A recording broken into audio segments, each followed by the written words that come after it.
La côte occidentale de l'Afrique n'a pas beaucoup changé dans les 100 dernières années.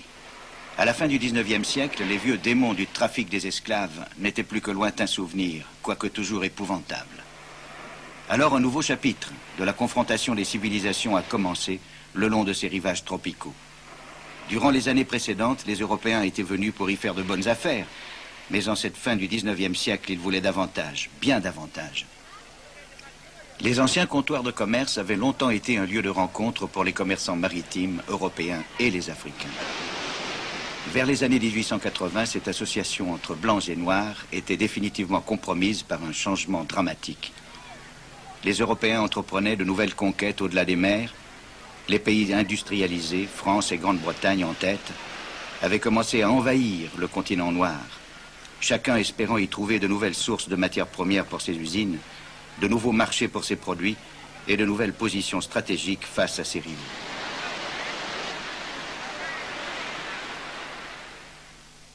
Voici la carte du grand partage de l'Afrique. En 1914, seuls 2 pays avaient échappé à la mainmise européenne, le Libéria à l'ouest et l'Éthiopie à l'est.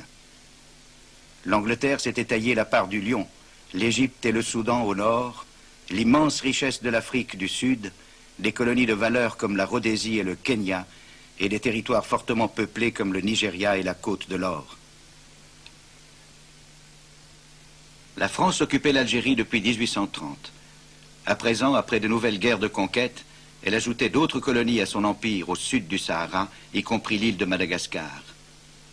Le petit Portugal se tailla 2 vastes colonies, l'Angola et le Mozambique, tandis que l'Allemagne impériale s'empara du Cameroun et du sud-ouest africain et sur la côte orientale du Tanganyika.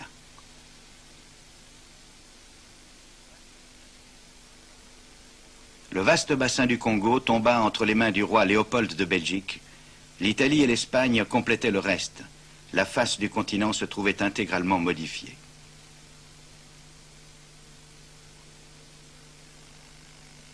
Entre les puissances coloniales, le partage fut pacifique, mais les rivalités intenses. En 1884, un congrès des gouvernements en compétition se réunit à Berlin pour régler leurs querelles. Le chancelier de fer de l'Allemagne, Bismarck, était présent. Le roi des Belges s'activait en coulisses. Il parlait au nom de tous lorsqu'il dit « Je suis fermement décidé à avoir ma part de ce magnifique gâteau africain ». Toute puissance capable d'occuper le sol africain pouvait en effet y prétendre.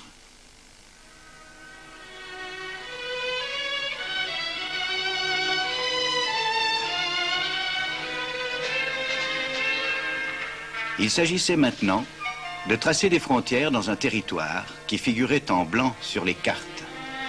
Le Premier ministre français dit « Nous nous sommes embarqués dans une gigantesque course vers l'inconnu ». Lord Salisbury, Premier ministre britannique, disait aussi « Nous nous sommes mis à tracer des lignes sur des cartes, là où l'homme n'avait jamais mis les pieds. Nous nous sommes partagés des montagnes, des rivières et des lacs, gênés seulement par le fait, un bien petit obstacle, que nous ne savions pas exactement où c'était. L'important, c'était d'occuper des endroits stratégiques, en dépit du tracé illogique des frontières qui en résultaient. Le cas de la Gambie, ce fleuve magnifique, illustre cette absurdité.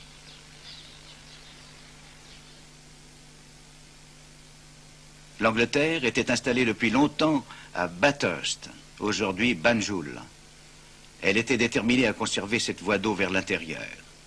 Mais la France, envahissant cette région à partir de la côte occidentale, rattachait à sa nouvelle colonie du Sénégal tous les territoires situés de part et d'autre du fleuve. Il était donc bien compréhensible que les Français veuillent obtenir la Gambie. En échange, ils offriraient aux Britanniques la Côte d'Ivoire, bien plus étendue et beaucoup plus riche. Mais le Parlement britannique insista pour conserver la Gambie, coupant ainsi les populations de la région en 2. Résultat, un pays de 450 km de long et de 45 km maximum de large. Rien n'a changé depuis.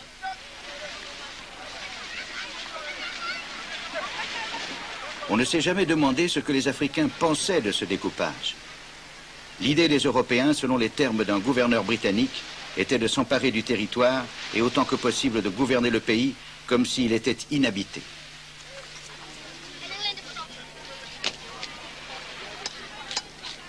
En fait, le mépris des Européens pour les Africains atteignit alors des sommets.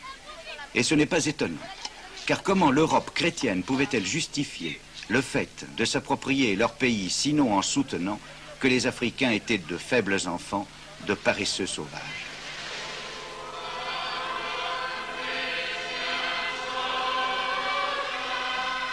Les faibles enfants, toutefois, ont chanté leur propre version d'un hymne célèbre.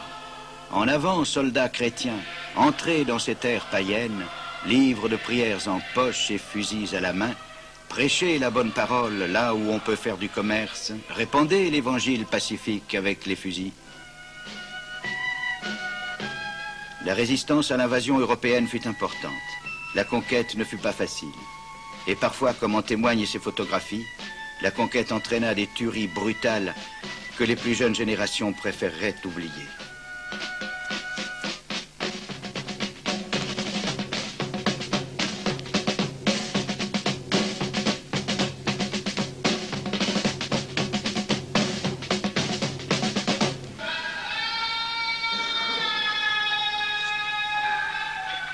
La résistance prit des formes variées. En Afrique occidentale française, elle allait de pair avec les engagements de l'islam. Bien des héros encore présents dans toutes les mémoires entrent en scène. Certains, comme Mahmoud Abamba, chef religieux sénégalais, proposèrent la paix. Ils furent néanmoins exilés.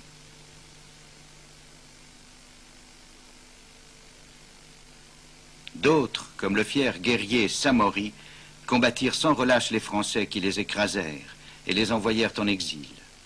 Faibles ou forts, la mort en surprit beaucoup. À Koumazi, leur capitale, entourée de leurs macabres trophées de guerre, les puissants Ashanti régnaient sur la presque totalité du Ghana actuel. Sous la conduite des rois, les Ashanti-Ini, ils ont longtemps défendu leur pays contre les Britanniques. À présent, ils souhaitaient ardemment la paix. En 1895, craignant une guerre désastreuse avec les Britanniques, le roi Prempeh, depuis son palais de Koumazi, tenta d'obtenir la paix, en leur concédant le droit d'installer en pays Ashanti une compagnie dotée de toutes les concessions et privilèges possibles.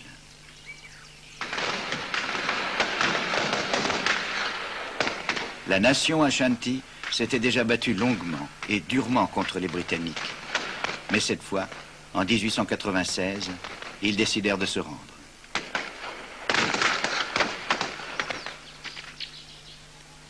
Au cours d'une cérémonie délibérément humiliante, le roi fut obligé de baiser les bottes du commandant britannique. Puis, il fut envoyé en exil. Mais ce n'était pas tout. Les Britanniques commirent une incroyable maladresse. Le nouveau gouverneur, Sir Frederick Hodgson, voulut s'emparer du trône d'or sacré, symbole de l'âme de la nation Ashanti. En arrivant au fort britannique de Koumazi, il ordonna aux chefs réunis de le lui remettre. Pire encore, il exigea de s'asseoir dessus, ce que personne n'avait jamais été autorisé à faire, pas même le roi.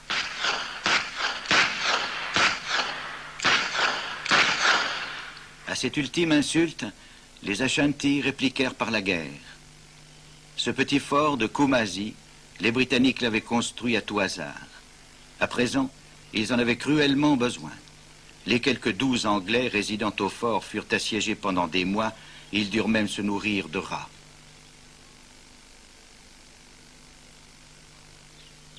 Le coup de folie de Hodgson avait coûté cher.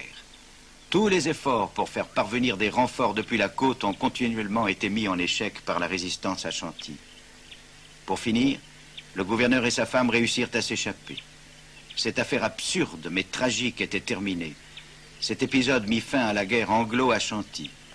Une année plus tard, en 1901, les Britanniques annexèrent discrètement le pays qui fut intégré à la Côte de l'Or.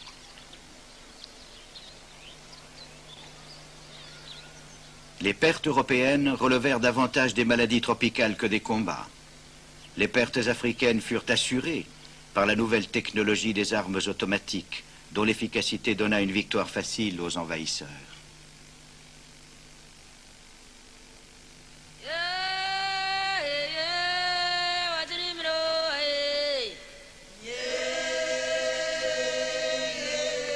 D'innombrables résistants périrent.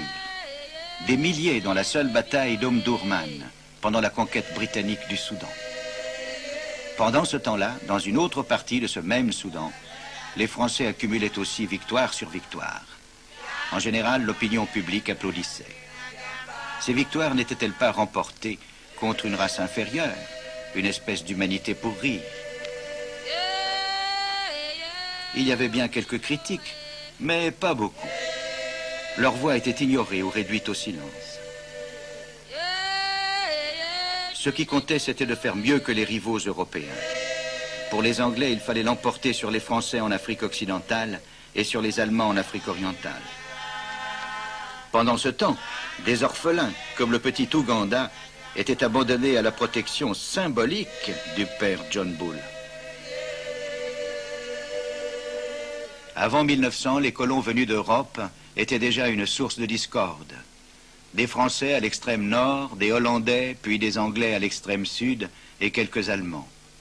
D'autres colons étaient attirés par les bonnes terres cultivables de l'Est, le Tanganyika, la Rhodésie du Nord et la Rhodésie du Sud, et les territoires britanniques d'Ouganda et du Kenya. Là encore, personne ne demanda d'autorisation. Un des premiers gouverneurs français avait institué une règle d'or.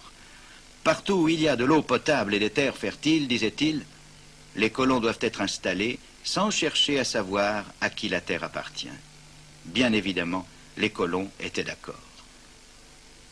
L'étape suivante se situe en Afrique de l'Est avec la construction d'un chemin de fer de la côte vers l'intérieur.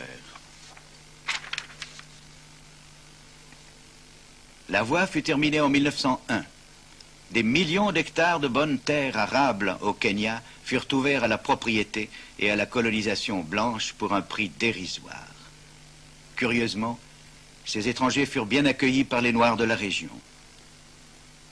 Cet accueil favorable ne dura pas longtemps, car les Noirs s'aperçurent rapidement que le gouvernement colonial leur demandait tout, et d'abord leurs terres et leur travail.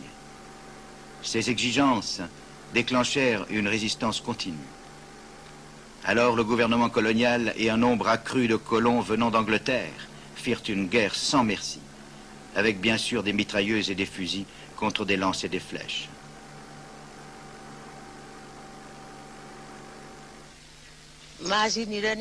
Tout ça était affreusement cruel. On ne leur a jamais fait aucun mal. Le bruit des fusils effrayait les gens et on brûlait leurs maisons.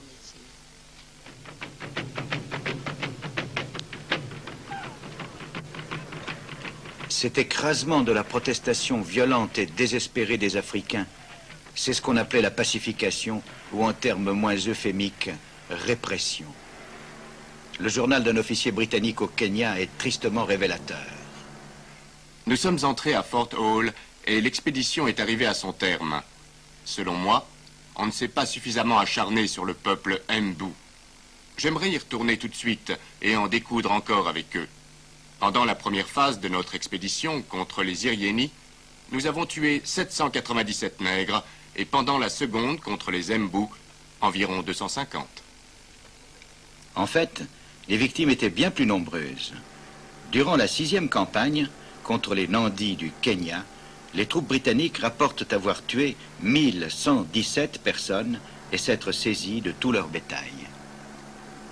En 1906, un jeune ministre anglais à Londres télégraphie son indignation.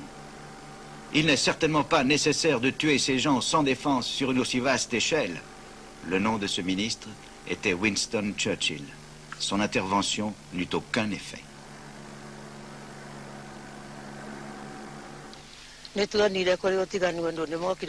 La vie a terriblement changé quand on nous a pris nos terres. Les gens se réfugiaient chez les missionnaires. Les Blancs arrivèrent et ils construisirent leurs maisons en plein devant les nôtres.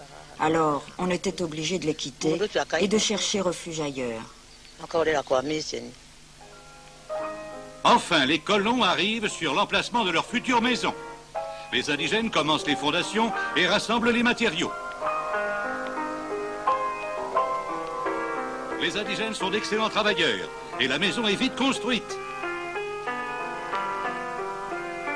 Leur longue journée terminée, les indigènes repartent vers leurs cases.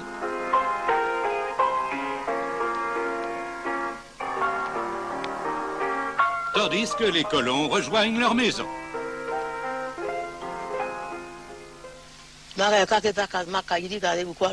Quand ils confisquèrent les terres, les gens furent chassés.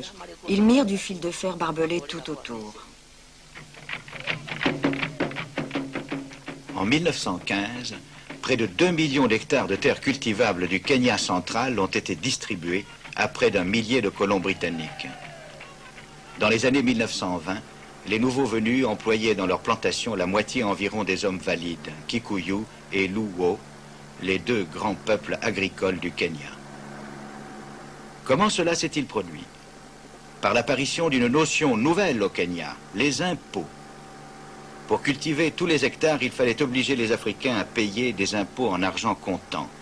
Comme leur économie n'était pas une économie fondée sur la circulation monétaire, les Africains ne pouvaient payer d'impôts en espèces que s'ils travaillaient pour les Européens moyennant salaire. Un vieux Maasai se souvient.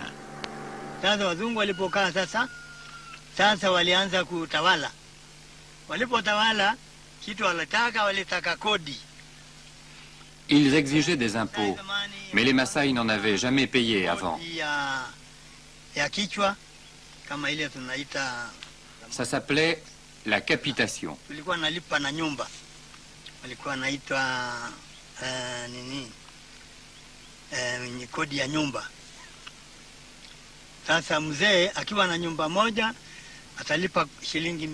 Et on devait aussi payer des impôts sur nos maisons, 2 shillings par maison.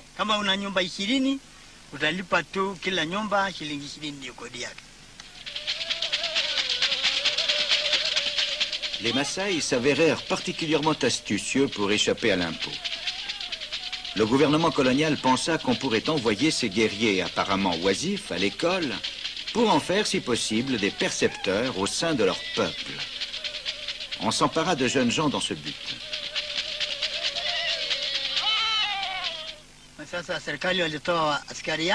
Le gouvernement envoya des soldats pour enlever les enfants. J'ai été pris par les soldats dans mon village. On m'a envoyé à l'école avec 3 autres enfants.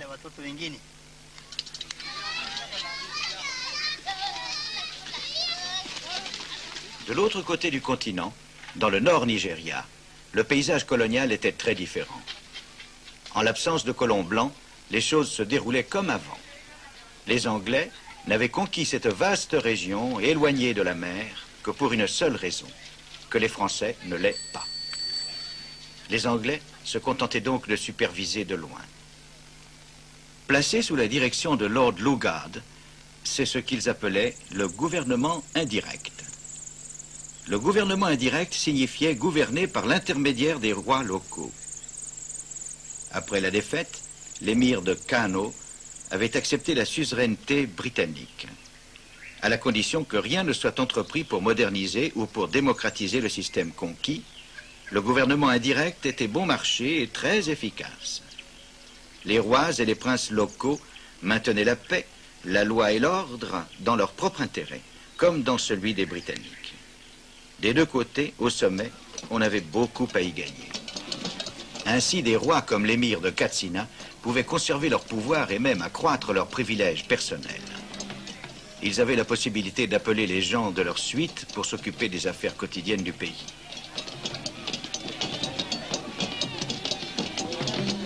Ainsi, selon la doctrine, la classe gouvernante indigène devait rester une force vive et authentique.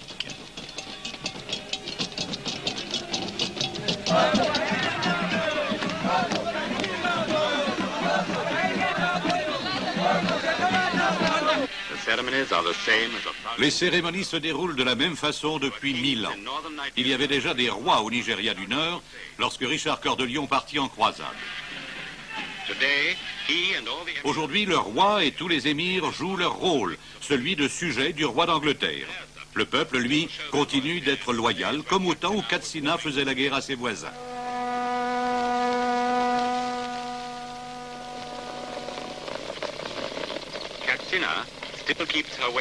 Katsina conserve son mode de vie et continue de résister aux influences du monde extérieur. En résumé, aucune modernisation et l'avenir s'annonce difficile. Le professeur nigérian Obaro Ikime s'exprime sur la question.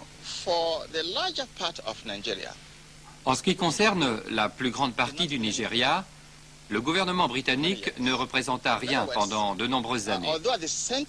En d'autres termes, bien que les centres administratifs marquaient un changement pouvant être vu et ressenti par les habitants dans les régions éloignées, la vie continuait comme si les Anglais n'existaient pas.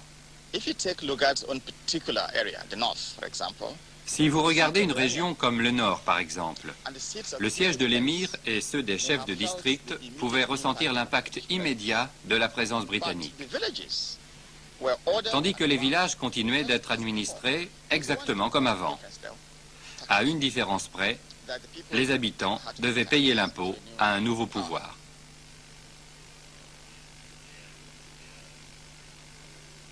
Les Anglais constituèrent un corps d'Africains dénommé administrateurs indigènes, engagés dans le système. Les salaires étaient appréciables. Ils disposaient d'un pouvoir dont ils se servaient pour s'enrichir personnellement aux dépens de leurs sujets. Par conséquent, la réussite des Anglais fut largement due à la création et au développement d'une classe qui leur était acquise.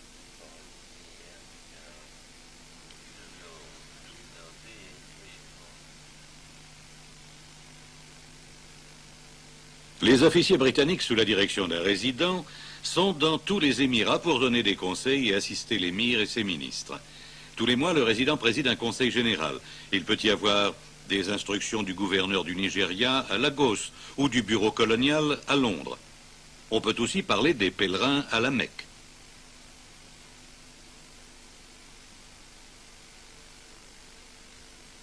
La salle du conseil est imprégnée de la dignité du passé et des traditions de Katsina. Une fois de plus, la courtoisie des paroles dissimule l'essence du paternalisme colonial.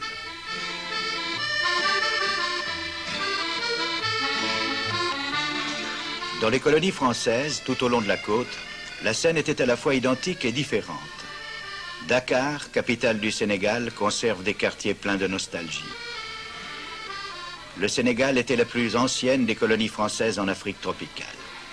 Une colonie où la présence française, tout comme la présence anglaise au Nigeria, pouvait être aisément assimilée. Les administrations françaises et britanniques se ressemblaient, à une grande différence près. Pour les Britanniques, les Africains seraient toujours des Africains et certainement pas des Britanniques. La conception française, au contraire, était que pour finir, cela prendrait du temps. Tous les Africains deviendraient des Français noirs. La langue et la culture française leur étaient apportées comme le summum des bienfaits. Cette conception, c'était ce que les Français appelaient l'assimilation. Au départ, c'était une idée généreuse, mais la pratique du gouvernement colonial la réduisit à presque rien. L'assimilation fut cependant réalisée dans 4 municipalités de la côte du Sénégal. Ce fut le cas de Gorée, cette pittoresque petite île au large de Dakar. À Gorée, les Noirs pouvaient aller à l'école, devenir citoyens français. Mais c'était une infime minorité. En 1926, sur un total d'1,5 million de Sénégalais, 48 000 seulement étaient assimilés. L'historien sénégalais Cheikh Anta Diop explique. C'est un fait certain, dans la pratique, ce n'était pas possible. Et dans la pratique, il y a eu 4 communes. Ici au Sénégal et partout ailleurs, pratiquement, c'était le système de l'indigénat. Donc, à cause du rapport numérique, la politique d'assimilation n'était pas applicable sur le terrain. Blaise Diagne, un habitant de Gorée, réussit l'assimilation et fit une brillante carrière. D'origine modeste, Diagne fut le premier noir élu au Parlement français à Paris. Il fit campagne pour les droits des Noirs et obtint certaines concessions. C'était en 1914. Durant la Première Guerre mondiale, la France appela sous les drapeaux des dizaines de milliers de combattants africains. Alors que tant de victimes disparaissaient dans la bataille des Flandres, Diagne accepta d'être le sergent recruteur de la France.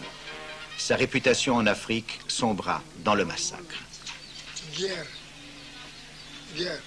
Que les forces doivent dem ci guerre.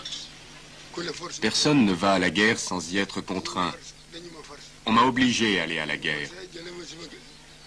On m'a enlevé à ma famille. Je ne pouvais pas refuser. Mais comment pouvais-je aller à une telle guerre de gaieté de cœur? Je n'avais aucune expérience. Nous étions arriérés. Nous ne comprenions rien au monde. Auparavant, la France avait recruté des mercenaires africains, pour la guerre de Crimée notamment. En 14, le nombre des soldats et les souffrances étaient à une toute autre échelle. Plus de 200 000 Africains, conscrits pour la plupart, furent envoyés au front. Au moins 170 000 d'entre eux furent jetés dans l'holocauste des tranchées.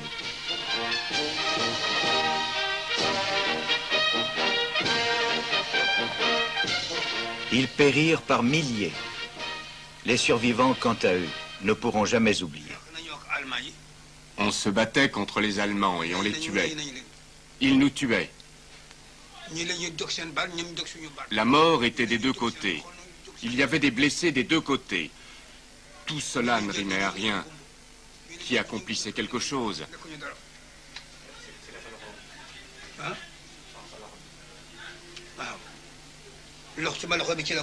J'ai été amputé d'un bras ici. J'ai reçu une balle ici. La balle a traversé ma jambe, comme vous pouvez voir. Et j'ai été touché ici. La balle a traversé mon pied. Côte à côte, blancs et noirs sont égaux dans les tranchées. Allait-il à présent devenir égaux dans les colonies? La réponse ne dépassera pas le symbolisme des monuments aux morts. En 1918, une fois la paix venue, les systèmes coloniaux paraissent encore plus fortement enracinés, bien que des gouvernements civils succèdent à des gouvernements militaires. Le système des impôts fut encore plus élaboré. La clé de voûte du système britannique, c'était l'officier de district.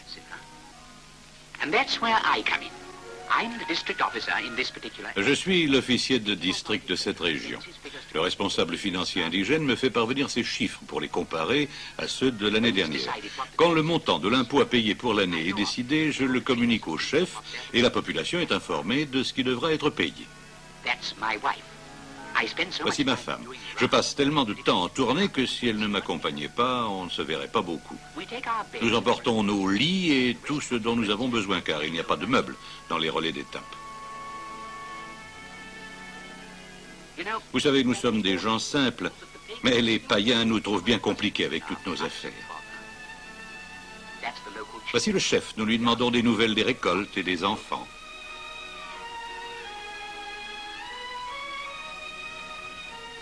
On se sent un peu comme des mannequins dans une vitrine. Nous venons ici tous les ans.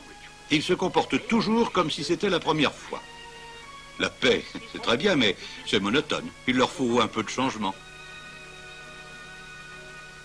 La plupart des fonctionnaires coloniaux étaient de braves gens, fidèles à leurs idéaux et qui travaillaient dur. Ils étaient convaincus que le paternalisme colonial était une bénédiction pour les Africains et qu'il en serait ainsi pendant des siècles. Ils croyaient fermement que, livrés à eux-mêmes, les Africains continueraient de vivre comme avant, et cela, pensaient-ils, serait une calamité. Ce document cinématographique ancien est significatif de cet état d'esprit.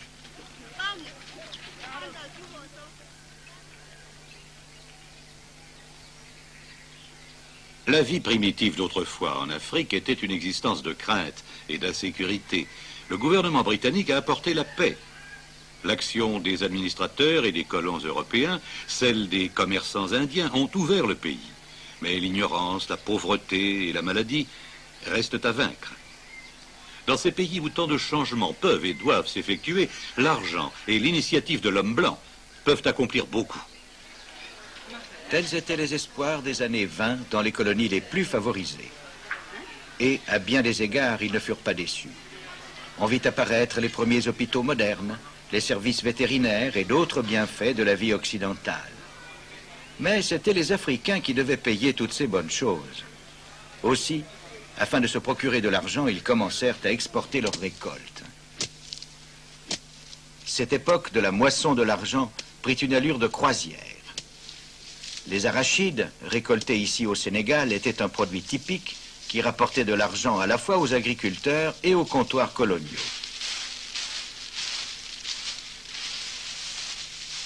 Mais par ailleurs, le succès de cette moisson de l'argent créa des problèmes. Il est certain que l'arachide a été introduite pour alimenter tout simplement la culture, la monoculture de l'arachide a été introduite pour des raisons industrielles, ni plus ni moins. C'est en 1848, je crois, que des Marseillais l'ont introduite ici pour fabriquer tout simplement de l'huile pour vendre ça sur le marché international. Et on a spécialisé finalement, la tendance est née de spécialiser chaque colonie en fonction de ce qu'elle pouvait produire le mieux. Et on a donc toutes les zones sahéliennes ont été spécialisées pour la culture de l'arachide, des zones comme la Guinée pour la culture de la banane et le riz, et ainsi de suite. Mais ça, c'était en fonction, non pas des intérêts locaux des indigènes, de ceux qui habitaient ces terres-là, mais en fonction des besoins en matières premières des usines qui tournaient à Marseille, à Bordeaux et en Europe d'une façon générale. Tant qu'ils vendaient leurs récoltes, les producteurs africains pouvaient être relativement satisfaits. Mais en 1929, il y eut la grande crise économique mondiale et les prix s'effondrèrent. Les cultures vivrières, déjà trop négligées en faveur de la moisson de l'argent, furent la cause d'une crise fondamentale. C'est-à-dire que les cultures vivrières ont régressé, l'autosuffisance alimentaire a disparu et jusqu'à présent, le fait que l'autosuffisance alimentaire a été réalisée à l'époque coloniale parce qu'il y avait un certain équilibre. L'Africain produisait les variétés dont il avait besoin pendant le cycle annuel. Ce cycle étant rompu par les nécessités de l'industrialisation de l'Europe, à ce moment-là, c'est le colonisateur qui pourvoyait justement si vous voulez, aux besoins alimentaires. Et on ne se rendait pas compte que l'insuffisance alimentaire, que l'autosuffisance alimentaire n'était plus réalisée. C'est seulement quand il va se retirer qu'on va se rendre compte que le système économique d'antan est rompu et que maintenant l'Africain ne peut plus boucler le cycle annuel. Ce qui était vrai pour l'Empire français l'était aussi pour toutes les autres colonies. Dans la Côte de l'Or, le cacao était le produit qui, à lui seul, rapportait autant d'argent que toutes les exportations des colonies. Le cacao était totalement cultivé et récolté par des Africains qui devaient le vendre aux Anglais et à des acheteurs étrangers.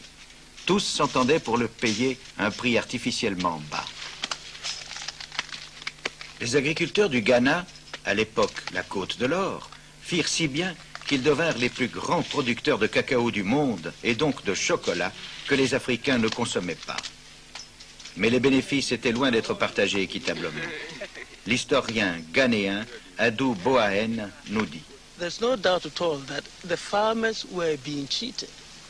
Sans aucun doute, les agriculteurs étaient escroqués. Les prix du cacao n'avaient aucun rapport avec ceux des marchandises importées. Nous n'avions pas notre mot à dire dans l'établissement des prix de nos propres marchandises, ni sur le prix des marchandises que nous importions.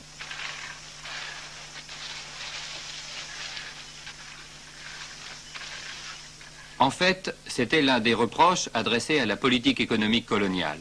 Le fait qu'une si grande importance soit donnée à un seul produit d'exportation, alors qu'il nous fallait importer du riz, de l'huile de palme, etc., pour nous nourrir. Le cacao dominait partout. Si on avait apporté le même soin à la production de cacao et aux cultures vivrières, la situation aurait été idéale. Il y eut bien quelques efforts, mais les gouvernements coloniaux étaient seulement préoccupés par les matières premières pour leurs usines. Les matières premières étaient produites par des hommes et des femmes compétents et travailleurs. Au même moment, en Europe, des publicités affreusement racistes donnaient une image scandaleusement différente. Simultanément, les hommes d'affaires africains s'aperçurent que leur position commerciale établie de longue date était maintenant balayée. Avant l'époque coloniale, les Africains jouaient un rôle prépondérant et beaucoup plus important dans le domaine économique. Beaucoup avaient leur commerce d'import-export. Dans les années 20 et 30, bien des rois africains du commerce disparurent de la scène car le jeu ne leur était pas favorable. Les banques, lorsqu'elles concédaient des prêts, faisaient de la discrimination. Les exportateurs, particulièrement les firmes syriennes et libanaises, soumissionnaient à moins cher et les Africains ne pouvaient pas relever le défi. Ainsi, nombre d'entre eux faisaient faillite et leurs enfants devenaient les employés des grandes compagnies capitalistes africaines comme UEC, UTC, SUA, etc. Les grands comptoirs coloniaux, britanniques, français, belges, portugais, monopolisaient la vente en gros avec l'appui total de leur gouvernement. La UAC, United African Company, était une émanation de l'ancienne Compagnie royale du Niger, qui, avec l'aide militaire britannique, s'était emparée du commerce de l'huile de palme appartenant aux Africains du sud Nigeria. Cette nouvelle compagnie eut au fait de contrôler 56% des exportations du Nigeria. Et dans ses nombreuses succursales, il n'y avait pratiquement pas d'Africains ayant une fonction plus élevée que simples employés de bureau. Le schéma était identique dans les territoires français, belges et portugais. Ce que le roi Léopold de Belgique avait appelé ce magnifique gâteau africain commençait à produire ses milliardaires. Ce fut une triste époque. Mais tous ceux qui veulent comprendre les problèmes de l'Afrique contemporaine doivent se la rappeler. Le sinistre État libre du Congo, créé par le roi Léopold, est à l'origine des troubles actuels du Zaïre. Là, on favorisait la production du caoutchouc. Les méthodes utilisées pour la récolte étaient dignes d'un règne de terreur. Comme le montrent ces photographies, les indigènes étaient obligés de récolter le caoutchouc dans les plus abominables conditions. Lorsque la récolte était faible ou de mauvaise qualité, les hommes, et parfois les femmes aussi, pouvaient être amputés d'une main ou d'un pied en guise de punition. D'abominables forfaits furent commis. Le procès-verbal d'une commission officielle britannique fait état de l'agonie quotidienne d'un peuple dans tous ses détails les plus monstrueux. L'opinion publique en Europe fut de plus en plus horrifiée. Peu à peu, on mit un frein à ces horreurs. Cependant, un mal énorme avait été fait, physiquement et moralement, qui devait fortement obérer l'avenir du Congo.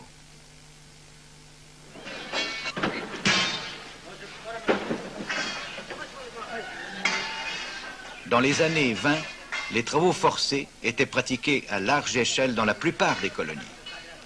Les premières routes, les premiers chemins de fer furent ainsi construits. Certes, beaucoup fut accompli, mais le coût humain fut catastrophique.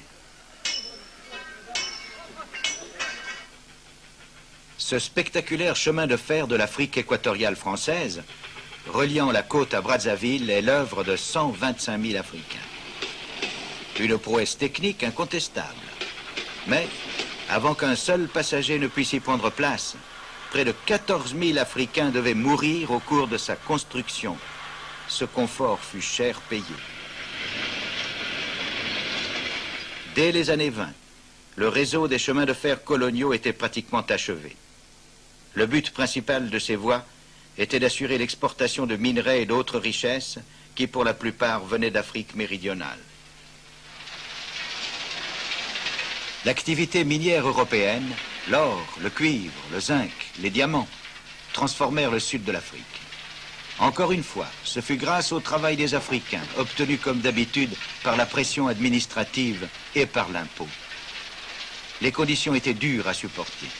Entre 1904 et 1933, environ 30 000 Africains sont morts dans les mines de Rhodésie du Sud, la plupart de maladies.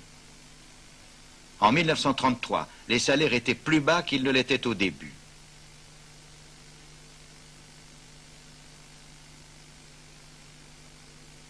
Ce système de travail, le Chibaro, des hommes âgés s'en souviennent encore.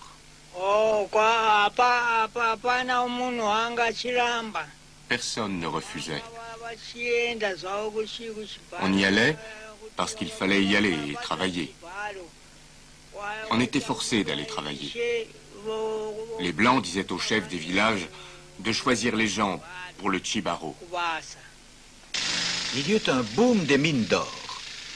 Durant ces années de Chibaro, l'industrie minière de Rhodésie du Sud produisit l'équivalent en or de 87 millions de livres sterling, au prix de la mort de 20 mineurs africains par semaine en moyenne, pendant 30 ans. Comme dans toutes les mines de l'Afrique méridionale, les conditions de vie étaient épouvantables. Les mesures de sécurité étaient rudimentaires, la discipline souvent brutale, les soins pratiquement inexistants. Quand il y avait des prisonniers, on les mettait au travail. Il y en avait toujours. On faisait aussi travailler les enfants.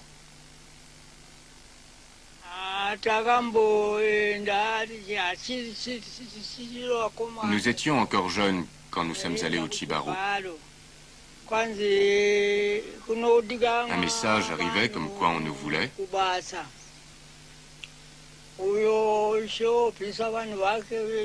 C'est le chef qui désignait ceux qui devaient y aller.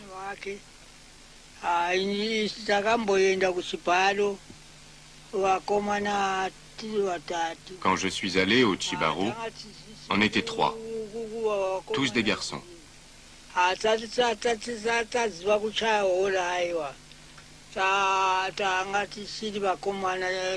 On n'était pas autorisé à utiliser la dynamite. On était trop jeunes, bien trop jeunes.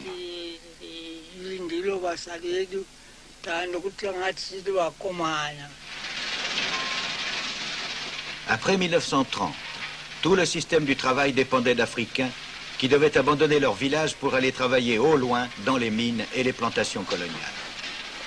C'est ce qu'on appela le travail nomade, un gigantesque bouleversement qui eut au fait de détruire les fondements de l'Afrique rurale. En 1935, un comité de fonctionnaires britanniques rapporta que les anciennes structures sociales étaient complètement minées par le travail nomade. Les années à suivre allaient le confirmer.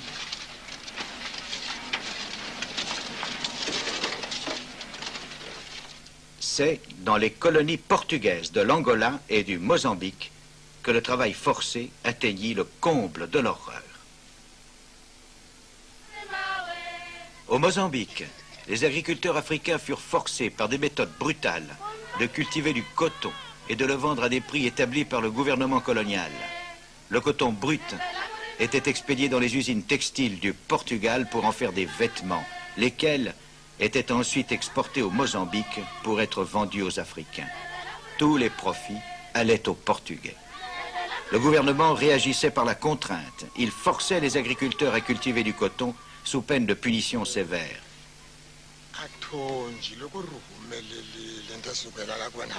Au début de l'introduction du coton, on était volontaire pour le cultiver. Mais on a vite compris que nous n'avions aucun contrôle, ni sur les prix, ni sur les ventes. Le gouvernement contrôlait tout. Ensuite, on nous força à le cultiver. Tout le monde était forcé. Ceux qui refusaient étaient battus.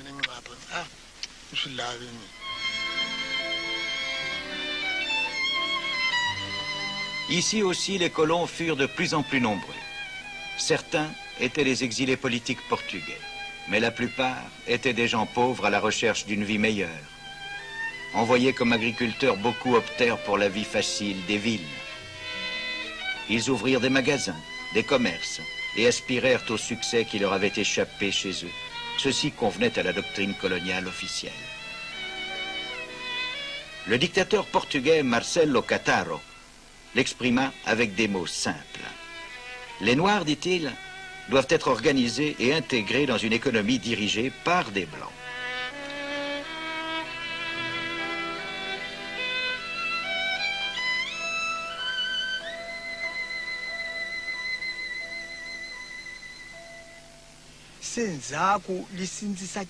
Ce fut le départ d'une oppression généralisée qui causa de grandes souffrances. On désignait des contremaîtres pour superviser les gens et on les forçait à aller travailler dans les champs. Toute personne causant le moindre trouble était battue ou fouettée.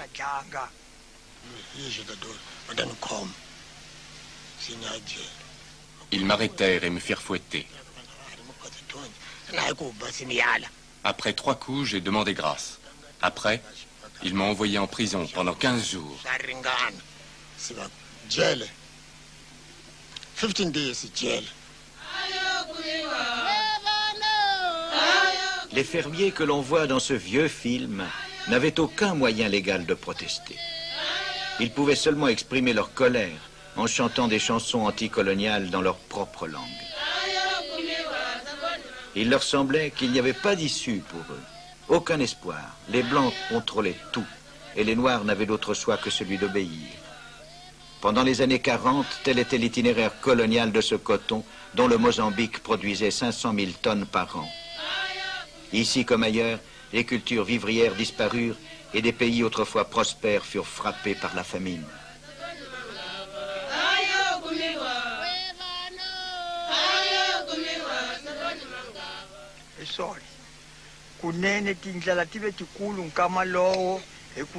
Les famines étaient fréquentes pendant cette période parce que tout le monde était obligé de cultiver le coton.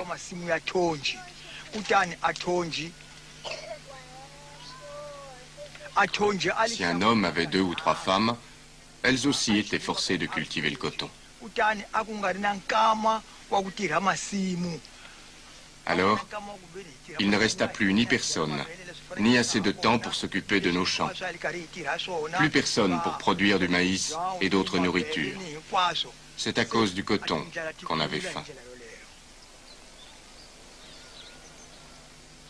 En 1946, l'évêque de Beira fit remarquer en vain que des champs fertiles, autrefois véritables greniers pour la population, ne produisaient plus aucune nourriture et que le spectre sinistre de la faim menaçait la vie. En même temps, les signes d'une nouvelle résistance apparaissaient. Je suis reparti chez moi et je n'ai plus jamais cultivé le coton. Le coton, c'était la souffrance. J'ai été enrôlé dans la résistance contre le coton et contre le gouvernement.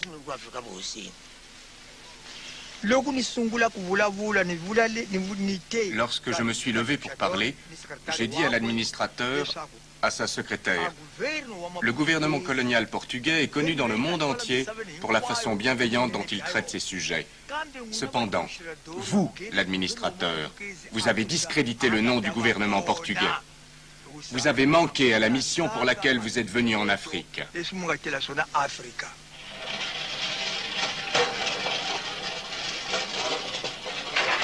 La résistance massive devait se développer ultérieurement. Mais déjà, le plus pauvre et le moins instruit des Africains s'apercevaient que le gouvernement colonial avait beaucoup plus à prendre qu'à donner. Ces bienfaits du gouvernement colonial, quels qu'ils soient, doivent malheureusement être confrontés aux principaux objectifs de chacun des systèmes coloniaux. Ces objectifs étaient exprimés sans détour, extraire la richesse. Quelles que soient les apparences, les Africains, en fait, n'étaient plus disposés à accepter leur statut d'infériorité permanente. Les premiers signes d'un dissentiment politique nouveau apparaissaient à travers tout le continent. Dans les années 20, avec l'action protestataire de Harry Suku au Kenya, avec à la même époque Casely Hayford et ses camarades en Afrique occidentale britannique. Et peut-être, par-dessus tout, avec Herbert Macaulay, souvent désigné comme le père du nationalisme nigérian. Et pourtant, leurs exigences étaient bien modestes. Certains de ces premiers nationalistes étaient récupérés par le système britannique. Ils pensaient que c'était une bonne chose et qu'on devait y participer. Ce qu'on demandait, c'était un peu plus de libéralisme de la part des Britanniques. Pendant les années 30, notamment avec la montée du nationaliste nigérian Nnamdi Ezekwe, des exigences beaucoup plus fortes, allant beaucoup plus loin, commencèrent à être formulées. Des hommes comme Ezekwe se servirent de la presse partout où c'était possible. À présent, ils visaient une audience populaire. La politique quitta les salons distingués pour la clameur des rues. Ainsi, le mouvement de résistance prit diverses formes. Il n'était pas limité à l'élite. Il existait aussi dans le monde rural, dans les familles et chez les ouvriers. Une forme de résistance populaire, Un gigantesque hold-up de cacao en Côte de l'Or où les agriculteurs demandaient de plus justes prix. Là encore, la presse a pu être efficacement utilisée. Malheureusement, dans les années 30, il n'y avait jamais aucune coordination entre les protestations du monde rural et celles organisées par l'élite. Voilà pourquoi la résistance n'a pas eu beaucoup de bons résultats. En 1935, les espoirs de progrès des Africains connaissent un nouveau et violent défi. Une nouvelle invasion coloniale. C'est l'attaque brutale de l'Éthiopie, alors appelée Abyssinie, par l'Italie fasciste.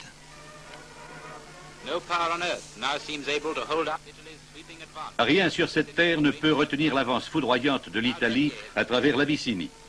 Bézia est tombée. La route d'Addis Abeba est ouverte. Avant peu, les troupes entreront dans la capitale et l'empereur devra demander la paix.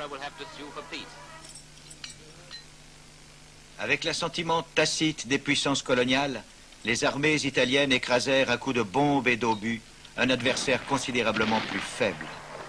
Mais les Africains étaient scandalisés.